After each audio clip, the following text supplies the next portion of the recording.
are talking all about the intersection of people and process, how people and process, when you start to get some things right, you can actually grow your business. Some of the mistakes along the way. Experience share. We're getting real today with Ankur Agarwal. Hi, everyone. I'm Bill Gallagher, scaling coach, host of the Scaling Up Business podcast. We are live today with Ankur Agarwal, and this is another one of our Getting Real episodes where we hear the stories and experience of CEOs and entrepreneurs in growing their businesses.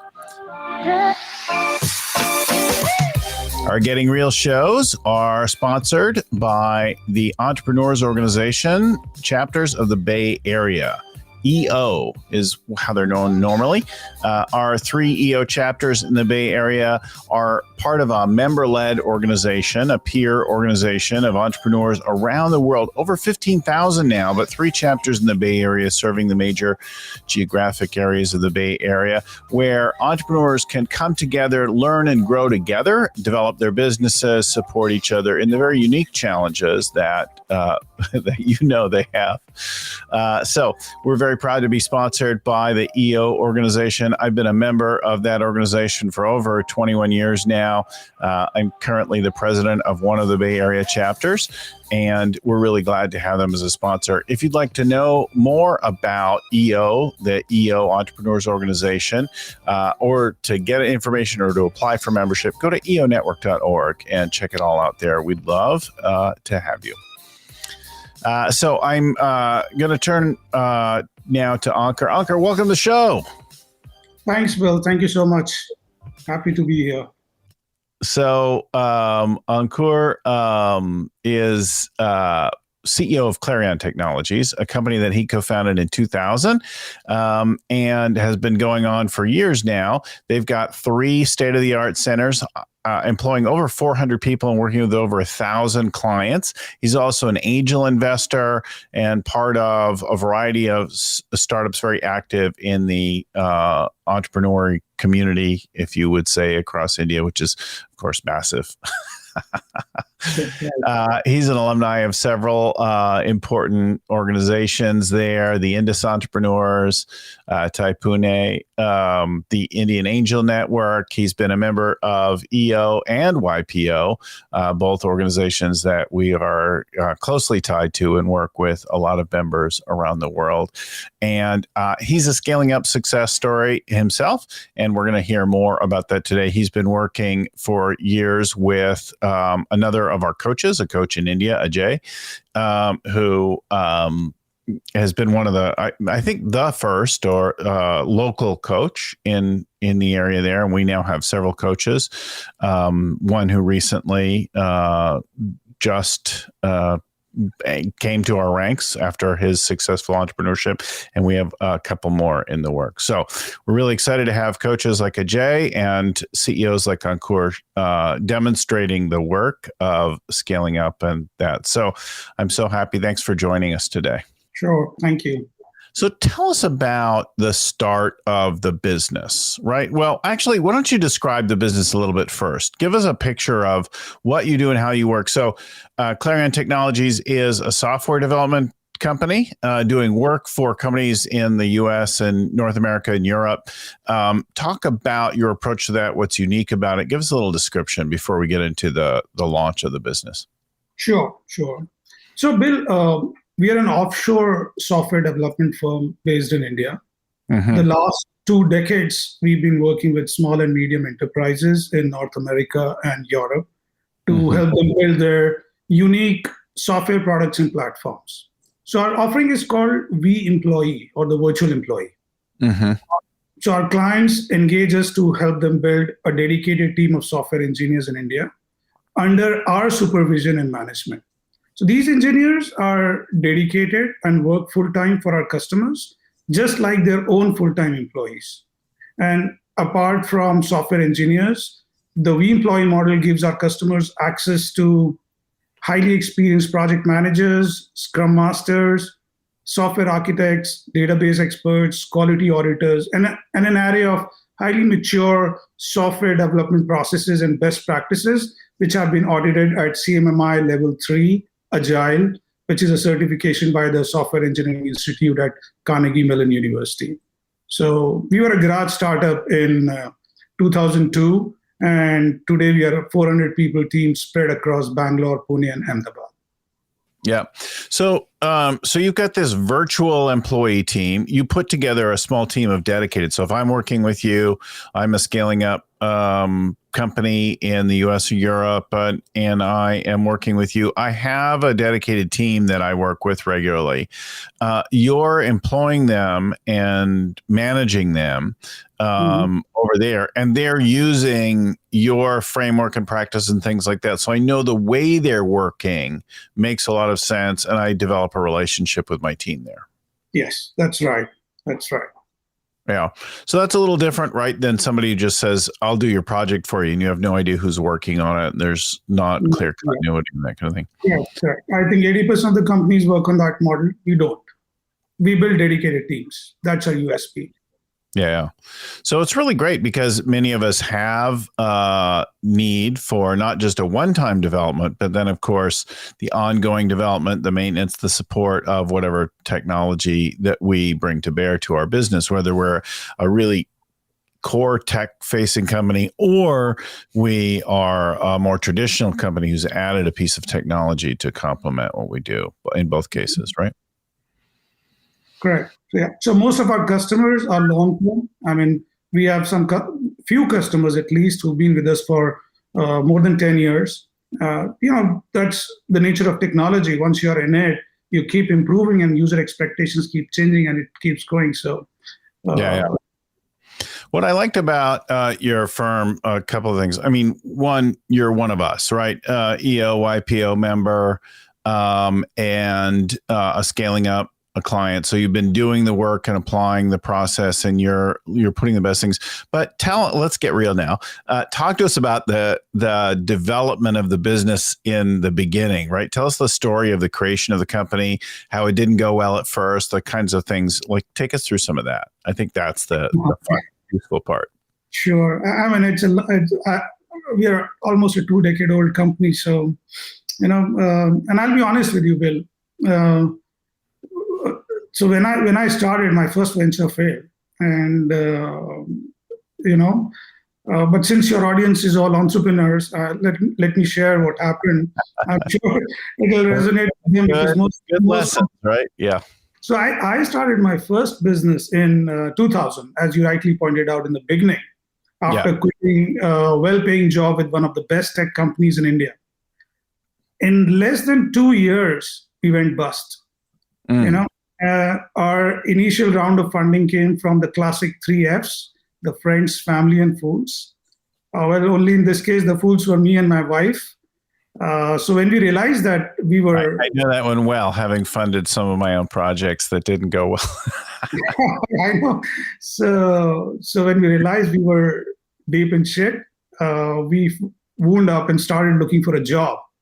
Yeah. And if you remember 2002, now, when you started in 2000, was it the same business idea, or was the business idea different? No, that was a completely different business. We pivoted, and I'll tell you why. So we started looking for a job, and in 2002, there were no jobs in the tech industry. And my wife and I were completely broke. We had no money. I had two tech businesses that we shut down in 2002 because I'm like, there's no work right now. Let's just close it for a while. There was no money. There were no investors. I mean, the investors just ran away. They vanished. Yes. 2002, like that. We were in a bad situation. We didn't even have enough money to buy food every day. I mean, we were as close to becoming homeless as anybody can be. And on top of that, we had loans we had taken from friends and family. So in a desperate attempt to make some money, we started taking small gigs here and there because coding was the only thing we knew professionally at that time. Thankfully, one gig led to another and then another. And soon we had a pipeline of orders that we had to hire people to help us, and then more and then more. And in just 5 years, by 2007, we were a $5 million revenue company. After that, so here's the thing. Hang on. Let's underscore this. So there you are. You're trying to start some other business, and you and your wife, right? Correct. and you're failing. Yes. But you start taking little jobs from people just to pay some bills, to pay your rent, to get some food in your belly. And that actually starts to grow, doing work for other people. Mm-hmm, mm-hmm. So when people say, did you have a grand plan when you started off? I said, no, we were pushed by destiny, and then we were just at the right place at the right time, and things happened. Mm-hmm. So then that starts to build, then you start adding people, right? Mm-hmm. What, did you have any big breaks at that point, or was it just a steady kind of increase? It was pretty steady. So we never had one big customer. Yeah. And we also consciously chose that. Having seen failure, we were like so scared of failure. We did not want to depend on one big customer. The big thing. We always made sure that one customer was never more than 20% of our revenue. Mm-hmm, mm-hmm. Yeah, I know that one well. Having seen that a few times. Okay, good. And so then you're going along, and now where do you start to hit the wall? Where do you start to encounter some difficulties in the growth? Oh, well, see, we grew extremely well till the internet wave lasted. That was till 2008 and 2009. Yeah. Then after the financial crisis, the whole software industry went down. So our growth used to be 50%, 80%, 100% year on year. 2002 to 2008 is just kind of steady growth. Then 2008, it picks up or drops. No, it drops then. No, so it drops from on an average 50% growth to an average 10% growth per annum. And that happened for almost a decade after that. Yeah. Interesting. Why this business? Why technology? Why tech development? What is it about this that you love? What is your passion or reason for being in this business? Or is it completely accidental? It's accidental, yes. I mean, I never planned to be in tech business because the world I grew in, had no technology. I graduated in 1998, and internet was, we were just starting to hear about internet. So, and I'm a civil engineer by education. Uh-huh. So tech just happened. Actually, that's a long story. But I was pushed in college to join a tech company, and that's how I started my tech career. So it was purely coincidental. Then if that's the case, then clearly you came to love something. So what is it that you came to love about the business? What have you learned to appreciate, and why have you discovered? That's a good question. So when I joined a company called Infosys, which is a large tech software IT services company in India. When I joined, they put me through a 6 months training. And that was my first real exposure to professional software development. I mean, I'd been using computers before, but not like that. And I really liked, because it was all logic. It was all dreaming. It was, you visualize things. If I was a civil engineer, and if I stayed in construction, from visualization to completion is an average 5 years. In software, I can do it in 3 months. Maybe 6 months. And I love the speed at which things worked here. And I think the other thing that worked in my favor was I was a voracious reader. So while I was with Infosys, and Infosys had a great library, my best friend in Infi was the librarian. And I spent all the time in library. I read up on all the technologies. And actually, that's where my first idea came, because when I started exploring technology, I hit upon an idea which was unexplored in India, and I quit my job and started a tech company. And I don't know. I love programming. I still would love to go back to programming after I retire. Interesting. Yeah. So you saw that you could build that it made sense. It was logical, and you could build things in a shorter amount of time frame than you could in civil engineering. Correct. Yeah. Yeah. Actually, a lot of things. But I think this would be some of the top ones. Yeah. I worked briefly in civil engineering, and it was really satisfying. If you did a road or a building or something, and then when you finally saw it erected, you're like, oh, I designed that, or I worked on that. Right. Yeah, that's the real satisfaction when you see what you built in the end product in action. Yeah. It's funny. I went to look at Google Maps, I don't know, sometime last year to look at a project that I worked on many, many years ago. And I'm like, oh, it's gone. They tore it all up. It's gone. It's been replaced by a housing development. Oh, so, okay. So let's talk about some of the experiences along the way. Along the way, you start to discover some problems with process and with people. Which should we tackle first? Both are equally important. Yes. Let's talk about people then, since that follows naturally in our way of thinking and some of our work. What did you discover about the people that you brought in? How you were recruiting people? Who didn't work out? Tell us some of the experience there, and then the mistakes, and then what you began to get right. We are essentially in people business, right? Our business is only as good as the quality of people who work for us. Yeah. And as we started to grow, I realized the need of a structured method of consistently hiring A players. In the early years, we tried the traditional methods of tests and interviews, but we quickly realized that a candidate's interviewing skills had no correlation with their performance on the job. That's a powerful insight. So you hired people who sounded great and then failed miserably in their jobs. Absolutely. A lot of them, actually, not few, a lot of them. Yeah. So many people who look great on resume and did extremely well in tests and interviews just could not meet our standard of performance when we hired them. Yes. But fortunately, I came across the work of Lou Adler. You might have heard of him, who wrote the book called Power Hiring. Uh-huh. So Lou's a very well-respected guy in the executive search industry. And his main argument was the biggest indicator of a candidate's performance on the job is their performance in their previous job. So let me rephrase that. If a candidate has been a consistent performer in the past, he will very likely perform well in a similar or equivalent next job. And he gives a method to ascertain the real performance of candidates in the interview. But Lou's method is wonderful, and we followed it for many years and with a lot of success. However, it was not scalable. I could not train all our hiring managers in his technique. But thankfully, a few years ago, I attended Vern Harnish's workshop in Kathmandu, and he introduced us to top grading. Mm-hmm. It's very similar to power hiring, basically the same concept, but the process is so much simpler.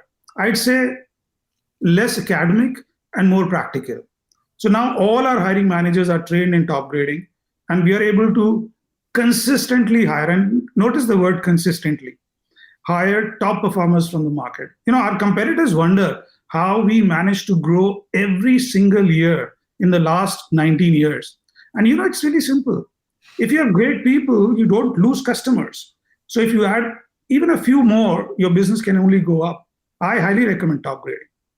Yeah, I think there's so much emphasis on getting new customers, and getting new customers is nice. It's exciting. I get excited when we start working with a new team, but hanging on to customers, being able to help them and exceed their expectations leads to referrals, right? Leads to retention, is far less expensive than always finding new customers, right? Yeah, and beyond your reputation.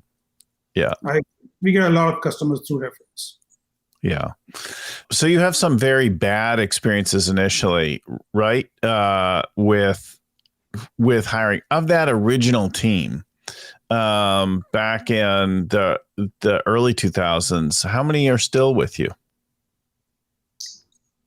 From our original team, I don't have the exact count. Not many, maybe 5 or 10. A handful. Yeah. Yeah. But now over 400 across the company working at things. And you're using top grading concepts to hire and recruit the people. What would you say was your biggest learning in terms of engaging and managing people? I know we're going to come to that right now, right post-COVID, of how we're working with people. What are you seeing there? What mistakes are you making? What breakthroughs are you having, like that? Oh, that's a lot of questions in one.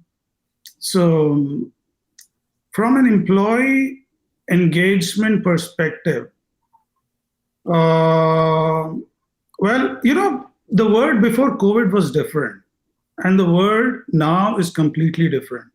And I'll tell you, one of the biggest challenges that we are facing right now is employee engagement in the post-COVID world.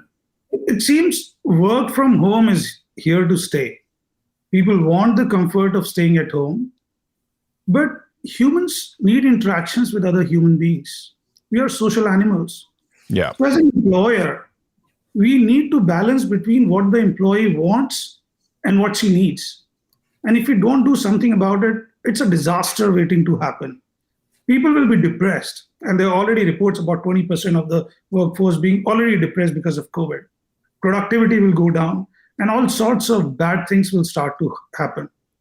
So we are working on Clarion 2.0 as we speak. I mean, today we had a meeting about that. We've been doing those meetings last few weeks, which will significantly, so the Clarion 2.0 from an employee engagement perspective will be a significantly different company from what it looks today. So our offices will be converted into fun places where employees will want to come and hang out with their peers, not to work, just to have fun. So they will continue to work from home if they want to, and they can work from office if they want to. But they will have compelling reasons to come to office and meet their colleagues and build bonds, share experiences, and have fun together. I think that will also differentiate us from most other companies in the near future, because people will be happier, they'll be more engaged, and overall it's a win-win for everybody. Yeah, it's interesting. It's like there's a great deal of convenience in working from home, right? I am in a home studio now. We used to have a studio in a professional office building. I moved it home. It's really nice just to go across the other side of the house and then have a meeting or do that kind of thing. On the other hand, actually seeing someone, being in person, being in a new place is also nice, like getting away. So there's pros and cons to both of them. In reality, our home studio, my home office, is quieter. It's better for focused work, right? But it lacks that stimulation, that engagement, the thinking, the connection, the brainstorming that we get. But, I have a really comfortable chair over on the other side of the office there, and I can sit there and work on my laptop, or I can sit here and record something, or I've got big, huge monitors here for video editing or whatever we're going to do, right? So we've got a mixture of options for the different kinds of work that we do. And if you do a variety of things, that makes a lot of sense, doesn't it? Yeah, but Bill, you have to understand that you and I are different from the majority of the population in India. A lot of people in India live in traditional families, joint families. People don't have space of their own space. Yeah. So there are a lot of other issues. Plus, when you're at home, you have to forcibly do home chores also, which takes up a lot of your time. So different people have different issues. True, even in North America and Europe, where I've been working with CEOs and business leaders, and in the middle of a Zoom session or whatever, the kids come and run and jump on them or tug on their shoulder and say, "Hey, help me with this or that." And they're like, "Hey, I'm in a meeting right now," right? We've seen BBC journalists having kids come into the room while they're trying to look like they're in a studio. So it's I know there's so many jokes around. I have private space. That's not true of everyone. Not true. So talk about the evolution then of your processes. In the beginning, you try to do everything. Tell us what it was like in the beginning with you trying to cover everything. Share some stories from that time. So, in our initial years, when we were riding the internet wave, our biggest challenge was managing growth. Yeah. We were growing so fast. We were growing faster than our experience could handle. We were adding a lot of new customers and as many new employees to service those customers. And we were also losing many customers because they were not happy with our service or quality. We were riding the internet wave, you know, and customers came easily. But I realized that the success of our accounts was purely based on the quality of people assigned to those accounts. Now, we are in people business, like I said. While we took all possible care to hire the best talent, there would still be misses here and there.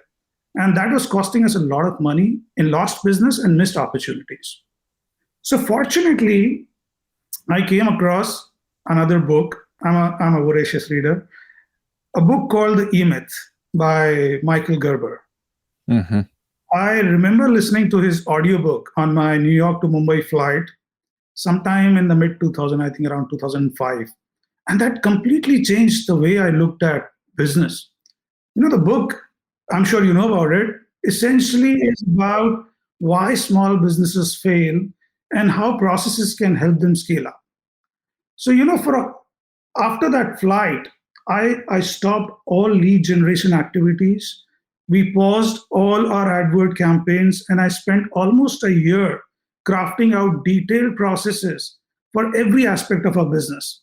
I wrote SOPs, guidelines, and instructions to do things exactly as I would have done them myself. I think that was also one of our biggest breakthroughs, that as it allowed me to multiply myself, as I would like to say, in the business, and then scaling up was very easy once people knew what to do and everything was in the playbook. Yeah. So you started working on identifying the processes and things like that. What does that look like, your process identification refinement today? What do you do now? So now, of course, it's an ongoing process, and we are a CMMI level 3 company. So it's improving processes is part of the process, right? So regularly you look at processes, you know. So we have this classic start, stop, continue process, which we do, which Vern talks about. Yep. We do it all the time with people. They're like, why are we doing this again? Oh, I'm like, you're going to be doing this till you die. Exactly. It's an ongoing process.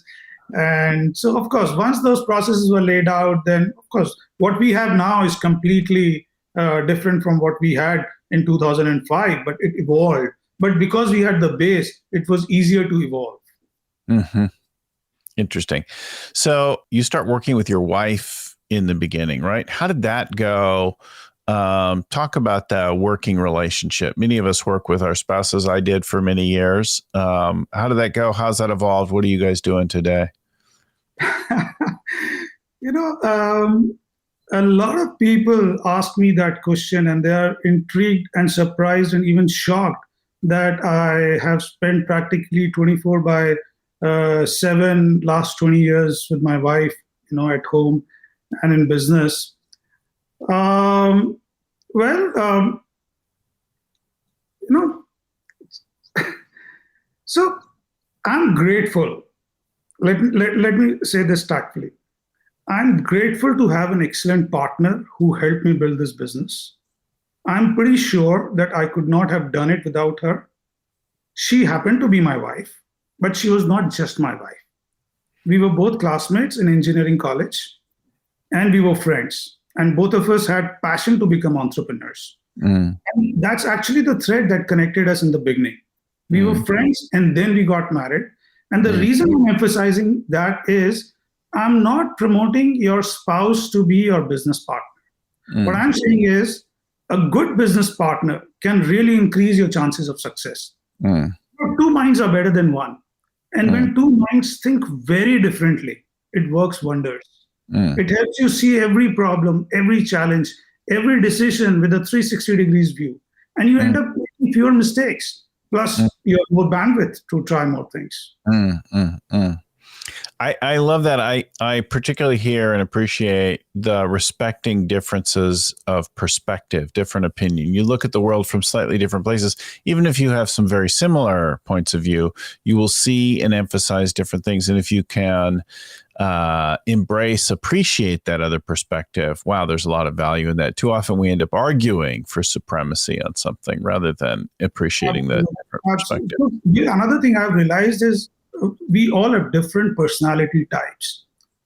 Nobody can have all the personality types, right? So there's always a dominant. For example, I'm a thinker. I'm a creative kind of person.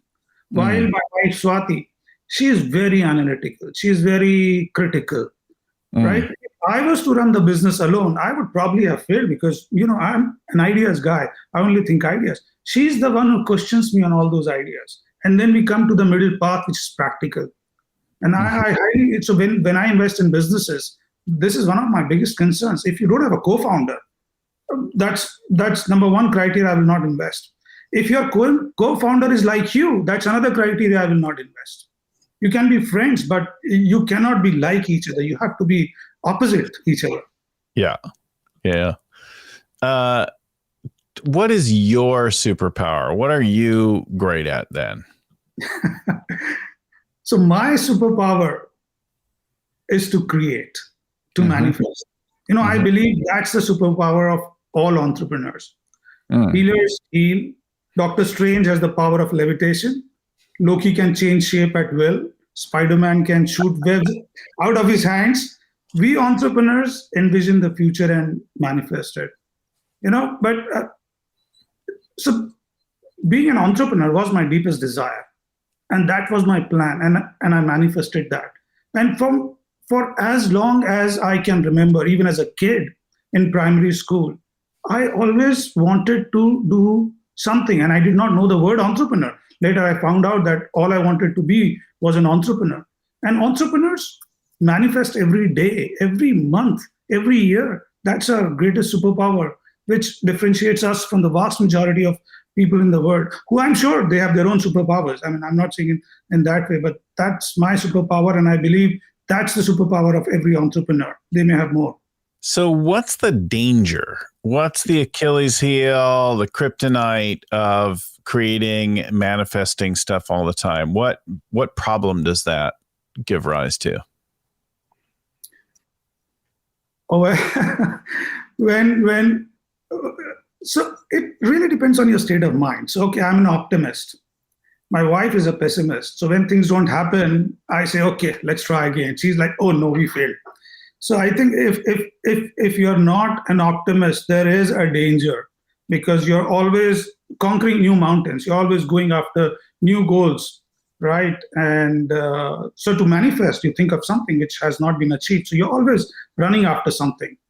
And the other aspect of it, which probably at a later age people realize, is that you've been running.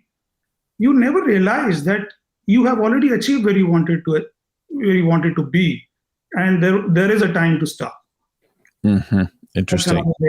So what do you do when you stop? What are you doing to take care of yourself? What is your recharge, recreation? What's your hobby or like that? What do you do for fun? So it's interesting you asked that because for so many years I thought my business was my hobby. And if you asked me a few years ago, I would say yes, my business, and I really enjoy my business. I really love solving the problems. I really love the challenges in the business. But not many people know that I'm a motorcycling enthusiast. I've been riding a motorcycle since I was 9 years old. I've done trips in the Himalayas during college days. I owned a Royal Enfield in the past. And recently I got myself the beautiful Triumph Rocket 3. So, Bill, I've realized the importance of having a passion outside of work. And I realized it a little late, but I have thankfully realized there was a gap in my motorcycling for many years. During that period, I just focused on my business. My business was my life. And that's all I thought about all the time. And I loved it. But whenever I passed by a Harley Davidson showroom, my pulse, my heart rate increased. I would go inside and admire all the beautiful steel and chrome. And then I would come back home knowing that it wasn't practical for me to buy a bike. I just didn't have the time to ride it.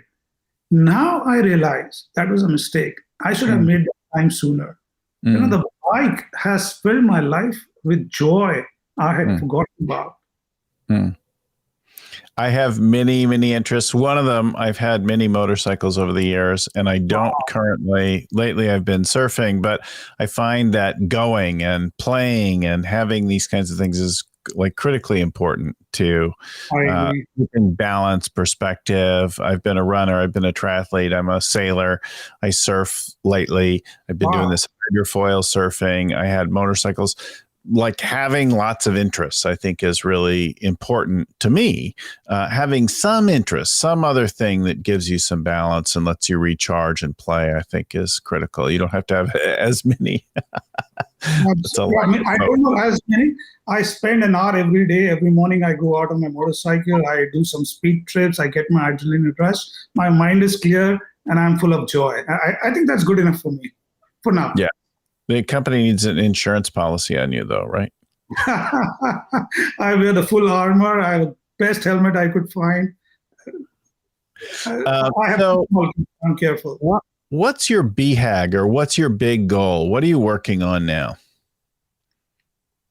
So I wouldn't call it a BHAG because BHAG is typically 15 to 20 years. And I don't think in the tech industry we can think that far ahead.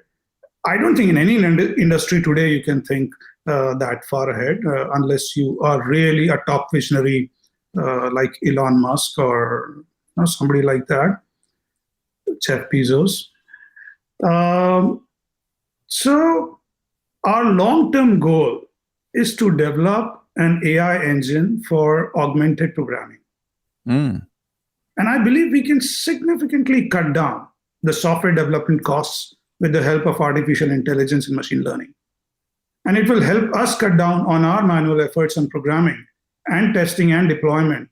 And we are already using elements of that in our virtual employee model, but a lot more can be done in that space. So as part of this year's plan, this is our focus for next 3 to 5 years, that in next 3 to 5 years, 80% of what we do manually should be done by machines. Interesting. So you're working right now on AI augmentation for the development process. Mm-hmm. And that's your big focus. Interesting. And what do you feel like is your gap? What's your weakness? Where are you adding support, coaching, consultants? Like, what's the gap for you and your business now? I like to fix things. If I knew of a gap so clearly, like you're asking, I would have fixed it, or I would have been working on fixing it. So let me think. What is a gap in the business right now? Well, what kind of people or things are you hiring? What resources are you gathering? You maybe have already identified it. You're working on it, but nothing much really. I mean, we are clear about what we are doing. We are clear about what we'll do for next 5 years. How we will achieve there. We have a plan in place. So I don't have an obvious big gap right now that comes to my mind. This is the thing that I'm asking our clients all the time. And I certainly am thinking about myself, like against my long-term, against my BHAG, against my 5-year vision, there are certain things I don't yet know how to do. And I'm looking for resources in that. I'm looking for people in media, in branding, in IP development and things like that. So I've been working with folks and finding better and better resources to do things like that, because that's the gap for us. And I'm always working with our client, like, what is it against this BHAG or vivid vision that you have? What is the skill that you've got to develop to go from here to there that you don't have currently? And I think you spoke to it a little bit, like it's developing AI work and probably having AI resources. And, so AI is dependent on often on large data sets, on specific capabilities and skills in working with them. It produces weird outcomes until you get it worked out right. Like, so there's work to do in that, I'm sure, for you. If you ask me the obvious things that are there, the gaps, for example, one of the things that we're working on, I would like to solve that problem is, how do you reduce the dependency of people interviews? Can we build some kind of automated mechanism to filter out people so that we don't end up doing top grading interviews for too many people? That's a problem we've already identified, we are working on. So In the business, there are things, but nothing significant I can think of. Yeah. If you were going to give your younger self some advice, what would you say? Okay. Yeah, I could give some advice for sure. So, Bill, I never used to hire people older than me in my business. Mm. I don't know what my fear was. Maybe maybe it was a self-confidence issue, or maybe I was afraid that they will come and try to teach me, or maybe they will not listen to me. But what I've realized over the years, older people bring knowledge, experience, and maturity. And that doesn't mean they don't listen to you. On the contrary, I found that employees, irrespective of their age, really respect and admire entrepreneurs who have taken the risk to follow their passion. Our strength as entrepreneurs is our risk taking ability, and that no amount of knowledge or experience can bring. So you either have it or you don't. So if I had to give advice to my younger self, I would give him this: go out and hire the best people you can find, surround yourself with them, and have a good mix of older and younger population. Don't be afraid of people who are older than you. They will respect you for who you are and won't look down upon you in any way. And they will contribute significantly to your business because of their experiences. Yeah, I think that's a common thing, right? In the beginning, we hire people that are easy to manage, people that don't challenge us, people like that look up to us, right? Having a more diverse group can make a real difference in that over time. Hey, before we run out of time, I want to acknowledge our Getting Real episode sponsor, the Bay Area Entrepreneurs Organizations. It's a member-led organization where you can connect with peers, other entrepreneurs like yourself at all different stages of growth, and learn and grow and develop your company. We have 3 chapters in the Bay Area where I live, but we have chapters all over the world, over 15,000 members now. So there's probably someone near you as well, if you're not in the Bay Area or San Francisco area where I happen to be. And it's just the best place to go and connect and work with and meet and talk to other entrepreneurs. It's a super, super high value. I've been a member for I joined 22 years ago, and I'm currently president of one of the chapters in the Bay Area. So I highly recommend you check it out, eonetwork.org. And of course, it'll be in the show notes, that kind of thing, eonetwork.org. I want to encourage folks to check out, if you're looking for some support, if you're curious to learn more about Clarion Technologies, we've got a link for you, bit.ly/Clarion Technology, bit.ly/Clarion Technology. And there's a link, an info page there. They'll get in touch with you, send you whatever you want to know, tell you more about the company and so on. Of course, you can find them direct to their URL as well. But that special link will let them know that you came from the show and that you've got some questions, that kind of thing, that you're from the world of scaling up. And some shout outs here are in order, of course, to Lucy, working behind the scenes to get our shows ready, produce them, get them out the door, promote it, all that kind of thing, Lucy Summers. And to your coach, Ajay, in the area, who's been your scaling up coach, who's great. And our coaches are super collaborative. I love being part of our coaching community and the things and the clients and the ideas and things that we share with each other, all of the stories. So shout out to him. Shout out to the creator of our whole framework and so on, Vern Harnish, who created initially the Rockefeller Habits that then has grown into Scaling Up, my mentor, Vern Harnish. And then to the folks at Popfly Productions who get our show out the door every week, Albie Burge, who edits all the audio, Ayn Kadina, who writes up our show notes, and Tim McGowan, who proofreads everything. I want to thank everyone for watching, for listening. We'll talk to you again next time. In the meantime, keep scaling up.